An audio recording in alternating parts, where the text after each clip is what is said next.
तो गाइस कल की वीडियो में हमने टाटा मोटर पैसेंजर व्हीकल और टाटा मोटर कमर्शियल व्हीकल सही तरीके से समझा था कि किसकी वैल्यूएशन सही है और कौन सी कंपनी ज्यादा प्रॉफिटेबल बिजनेस दे सकती है। ऑल्दो सिर्फ एक वीडियो में इन दोनों कंपनीज को अलग अलग समझ पाना बहुत मुश्किल है। इसके लिए आपको सीरीज ऑफ वीडियोस लग सकती हैं, क्योंकि एक वीडियो में आप पूरी कंपनी को कैसे ही जान लोगे 5-10 मिनट की वीडियो के अंदर। प्रॉपर एनालिसिस करने के लिए आप कभी भी सिर्फ एक वीडियो के सहारे पर नहीं रह सकते, या फिर एक घंटे की रिसर्च पर भी नहीं रह सकते। चाहे आप एक घंटे की रिसर्च कर रहे हो, उस पर भी आप अपने डिसीजन नहीं ले सकते। हमें प्रॉपर एक वैल्यूएशन करनी पड़ती है टाइम टू टाइम। तो आज के इस वीडियो में देखते हैं मार्केट एक्सपर्ट्स का क्या ओपिनियन है टाटा मोटर पैसेंजर व्हीकल को लेकर के। वीडियो को एंड तक देखना। I am NISM certified, subscribe जरूर कर देना। शुरू करते हैं कंपनी के कुछ अपडेट से जो कि मार्केट एक्सपर्ट्स की तरफ से है। मोतीलाल ओसवाल का कहना है कि टाटा मोटर्स पैसेंजर व्हीकल में से इस समय एग्जिट कर देना चाहिए और टारगेट इन्होंने कर दिया है 312 का, यानी कि प्रेजेंट कंडीशन यहां पर है। आपको पता है दो लेवल के बीच में हो, ना ही आप 340 के पास में हो और ना ही 402। इन दोनों लेवल्स के बीच में हम यहां पर फंसे हुए टाटा मोटर पैसेंजर व्हीकल में।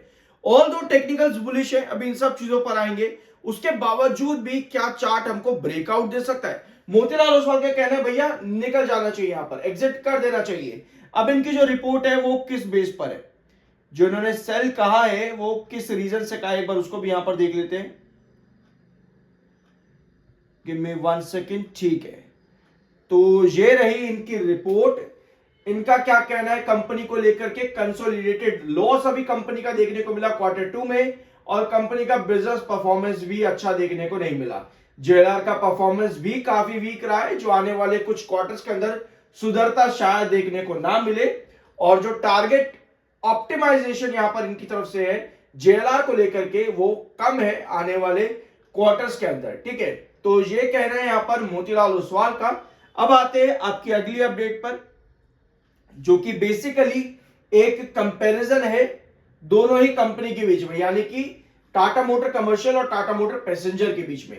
टाटा मोटर कमर्शियल का जो इस समय वैल्यूएशन है वो एबिडा का 12 गुना लगभग यहां पर अभी चल रहा है ईवी में, और पैसेंजर व्हीकल का जो वैल्यूएशन है वो एक गैप के अंदर है।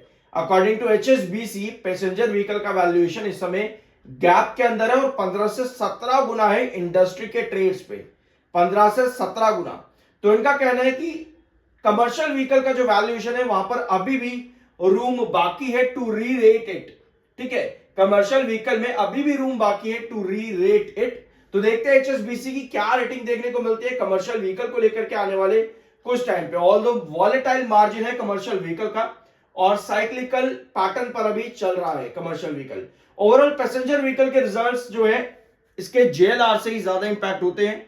कल इस पॉइंट को हमने डिस्कस भी किया था। वैल्यूएशन की छोटी सी बात करें तो PE पैसेंजर व्हीकल का 9.81 का, जो कि बहुत चीप बताता है स्टॉक को, यानी काफी सस्ता भी है। ठीक है, but low PE doesn't mean कि स्टॉक सिर्फ सस्ता है या फिर अंडर वैल्यूड है। इट ऑल्सो मीन्स कि इन्वेस्टर इसको इस पर जो दाव लगाना चाहते हैं ना, वो कम से कम रेट पर दाव लगाना चाहते हैं। समझ रहे इस चीज को? मतलब इन्वेस्टर्स को एक्सपेक्टेशन बहुत कम है इस कंपनी से। लो पीई का मतलब सिर्फ ये नहीं होता कि स्टॉक अंडर वैल्यूड है, ऑल्सो मींस कि इन्वेस्टर्स इसमें ज्यादा अट्रैक्टेड नहीं है, ज्यादा एक्सपेक्टेशंस नहीं है इन्वेस्टर्स की। ठीक है, तो ये दोनों पॉइंट होते हैं यहां पर, इसको जरूर नोट कर लेना। अब आते हैं आपके अगले मार्केट एक्सपर्ट्स पर। हमारे पास में यहां पर देवेन चौकसी, जिन्होंने 19 नवंबर यानी कि कल के दिन अपनी रिपोर्ट सबमिट करी, और इनकी तरफ से यहां पर होल्ड की रेटिंग है और टारगेट है 378 का पैसेंजर व्हीकल के अंदर, टाटा मोटर पैसेंजर व्हीकल में ही। तो देवेन चौकसी यहां पर होल्ड की रेटिंग है और सिमिलर पोजीशन ही है। अगर आप इनकी रिपोर्ट देखोगे JLR और Q2 के बारे में इन्होंने यहां पर मेंशन किया हुआ है। ICICI सिक्योरिटीज भी काफी करीब है इनके। नवंबर 17 को इन्होंने अपनी रिपोर्ट सबमिट करी थी, 375 का टारगेट है और इन्होंने भी होल्ड की रेटिंग दे रखी है टाटा मोटर पैसेंजर व्हीकल में। तो ये हो जाता है आपके market experts. Technical point of view पे टाटा मोटर पैसेंजर व्हीकल बहुत बुलिश है। 9.6 और 16.1 का आपका MFI and RSI respectively. Usually in technicals पर ना स्टॉक एक अच्छा रिटर्न देता है। अगर कंपनी के वैल्यूएशन, कंपनी में सब बढ़िया चल रहा हो ना, यूजुअली इन टेक्निकल्स पर ना एक बहुत अच्छा रिटर्न मिल जाता है, क्योंकि रिसेंटली डीमर्ज भी हुआ ना, तो ऐसे में बिजनेस को डाइवर्सिफाई करना भी जरूरी है और आने वाले क्वार्टर में पता लगता रहेगा कि कौन सा बिजनेस, कमर्शियल व्हीकल जो हमने कल डिस्कस किया था कि मेरे अकॉर्डिंग जो मुझे अभी नजर आ रहा है कि कमर्शियल व्हीकल ज्यादा प्रॉफिटेबल है रादर देन पैसेंजर व्हीकल। ठीक है, तो कहीं ना कहीं ये भी रीजन है कि आने वाले क्वार्टर कहां पर ज्यादा प्रॉफिटेबल इफेक्ट करते हैं, कमर्शियल में या पैसेंजर में। कमर्शियल व्हीकल अभी बिजनेस ज्यादा प्रॉफिटेबल दिख रहा है, आने वाले क्वार्टर ज्यादा डिफेक्ट आपको बताएंगे कि क्या देखने को मिल सकता है इन कमिंग फ्यूचर। और पैसेंजर व्हीकल अभी काफी लो ग्रोथ पर दिख रहा है और शायद जेएलआर का इंपैक्ट आगे भी देखने को मिले, क्योंकि यूएस टैरिफ का इंपैक्ट इस पर बहुत ज्यादा पड़ेगा और यूरोप का भी। कल की वीडियो में सब चीजें डिस्कस कर दी थी टैरिफ को लेकर के और ग्लोबल पॉलिटिक्स को लेकर, जिसका इफेक्ट इस कंपनी पर, पैसेंजर व्हीकल पर पड़ सकता है। ये जो आप यहां पर लाइंस देख रहे हो ये लाइव सेशन में डिस्कस किया था, इसी वजह से आपको दिख रही है। डाउनवर्ड एजेस पैटर्न, फिर एक कंसोलिडेशन, ये पैटर्न समझाने की कोशिश की थी लाइव सेशन के अंदर। इस पैटर्न में क्या होता है, एक डाउनवर्ड एजेस पैटर्न के बाद में आपका बनता है कंसोलिडेशन पैटर्न।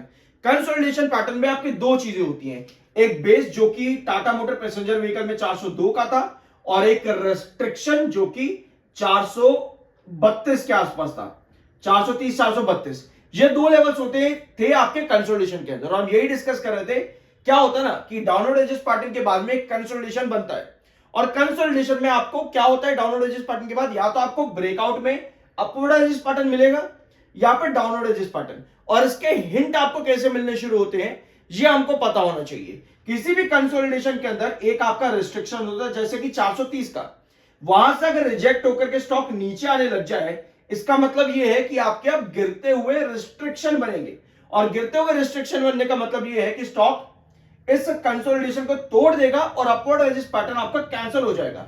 यानी कि आपको यहां पे 430 पे ही पता चल जाता है ऐसे इस पैटर्न के अंदर कि आपकी ये गिरावट आने वाली है, क्योंकि आपके जो बेसिस हैं वो गिर चुके हैं।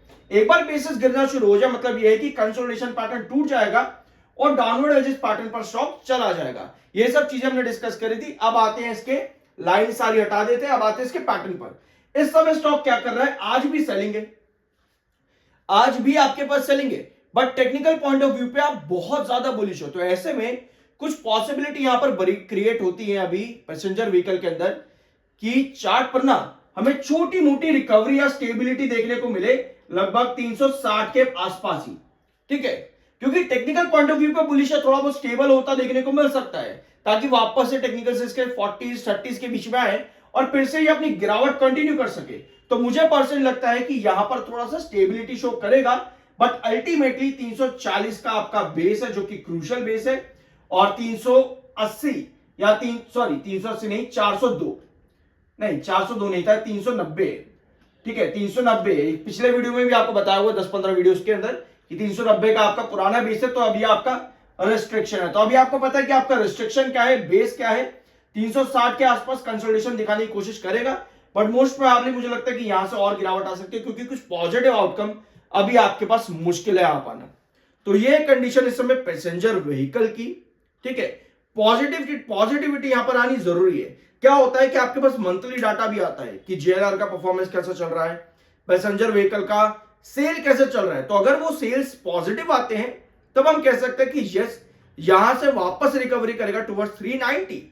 ठीक है, तो इन चीजों पर नजर जरूर रखना कि आने वाला टैरिफ किस तरह से इंपैक्ट करता है, जेएलआर की सेल ग्रोथ बढ़ती है या नहीं बढ़ती, कंपनी का रेवेन्यू किस तरह से आ रहा है आने वाले एक महीने के अंदर, ना कि नेक्स्ट क्वार्टर में। तो ये डाटा आपके पास मंथली भी आता है, तो इस पर नजर जरूर बना करके रखना।